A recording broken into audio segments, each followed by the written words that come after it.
আসসালামু আলাইকুম, কি অবস্থা সবার? আছি আপনাদের সাথে নতুন আরেকটা ইন্টারেস্টিং ভিডিওতে। আজকের ভিডিওতে আমি আপনাদের জন্য দেখাবো কিভাবে আপনি চাইলে খুব ইজিলি আপনি পিৎজা তৈরি করে ফেলতে পারেন একদম পারফেক্ট রেস্টুরেন্ট স্টাইলে। প্রথমে আমরা যেটা করেছি, এখানে আমরা ডো নিয়েছি। ডোটা একদম রেডি করার পর ওয়েট হয়েছে এটা 200 গ্রামের মতো। যেহেতু আমরা 12 ইঞ্চি পিৎজা বানাবো, তার জন্য আমাদের ডো প্রায় দরকার হবে 200 গ্রামের মধ্যে। ওকে, তারপরে দেখতে পাচ্ছেন এভাবে পুরো ডোটাকে আমরা বেলে নিচ্ছি।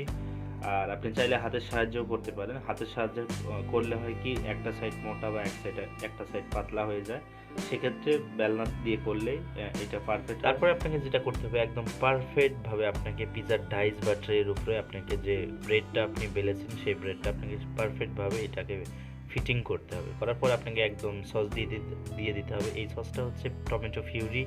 এটা যদি কেউ না জানেন কিভাবে তৈরি করতে হয়, তাহলে অবশ্যই আমি দেখাবো এটা কিভাবে তৈরি করতে হয় অন্য একটা ভিডিও। যেহেতু একটা ভিডিওতে সব কিছু করতে গেলে আমরা সবাই জানি যে ভিডিওটা লং হয়ে যাবে, সে কারণে আমরা এই সমস্ত পার্টগুলোকে অন্য একটা ভিডিওতে দেখাবো।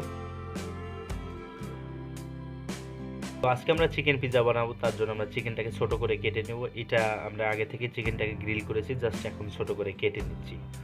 তো এভাবেই কেটে নেওয়ার পর আমরা যেটা করব, আমরা চিজের অর্থাৎ আমরা পিৎজার মধ্যে এই চিকেনটাকে দিয়ে দেবো। এখানে আপনি কিন্তু দুইভাবে দিতে পারবেন। একটা ব্রেডের চিজের নিচে দিতে পারেন চিকেনটা, আপনি চাইলে চিজের উপরেও দিতে পারেন।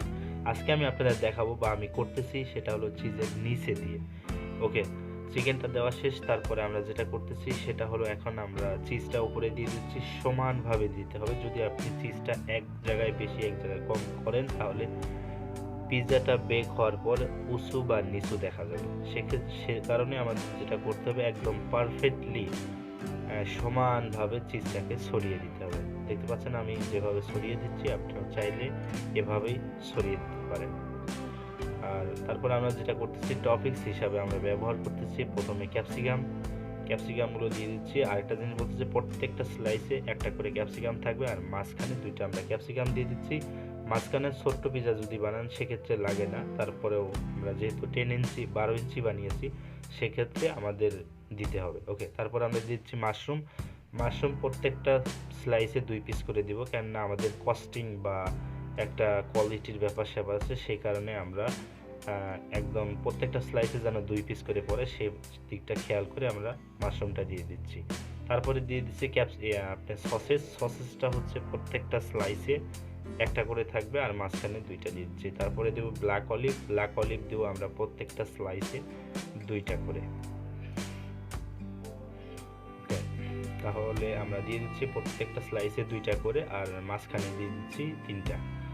এখন টপিক্সের ব্যাপারটা হলো আপনার কাছে ডিপেন্ড করবে, আপনি কি টপিক্স খেতে পছন্দ করেন সেই হিসাবে টপিক্স দিবেন। কেননা আমাদের ওই আগে আপনাদের বলেছিলাম যে আমাদের একটা কস্টিংয়ের ব্যাপার স্যাপার থাকে, সেখান থেকে আমরা একটা বিবেচনা করে আমরা টপিক্সগুলো দিয়ে থাকি। তারপরে আমাদের পিৎজাটা একদম টোটালি কমপ্লিট। জাস্ট এখন উপরে আপনি অরিগানো দিয়ে দিচ্ছি। আপনি চাইলে দিতে পারেন, আর যদি আপনি না চান বা আপনার কাছে না থাকে সেক্ষেত্রে আপনি নাও দিতে পারেন। তারপরে আমরা যেটা ওভেনের ভিতরে দিয়ে দিচ্ছি, আমাদের প্রায় 4 থেকে 5 মিনিট সময় লাগবে।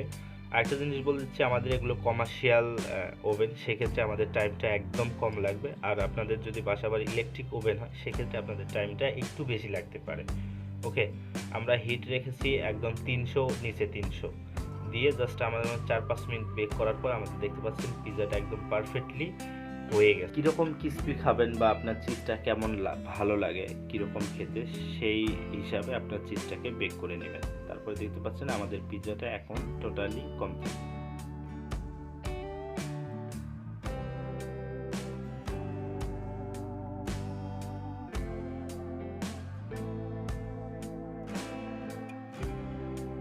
তো আজকের ভিডিও এই পর্যন্ত। দেখা হচ্ছে আরটি নেক্সট ভিডিওতে। ততক্ষণ পর্যন্ত ভালো থাকবেন।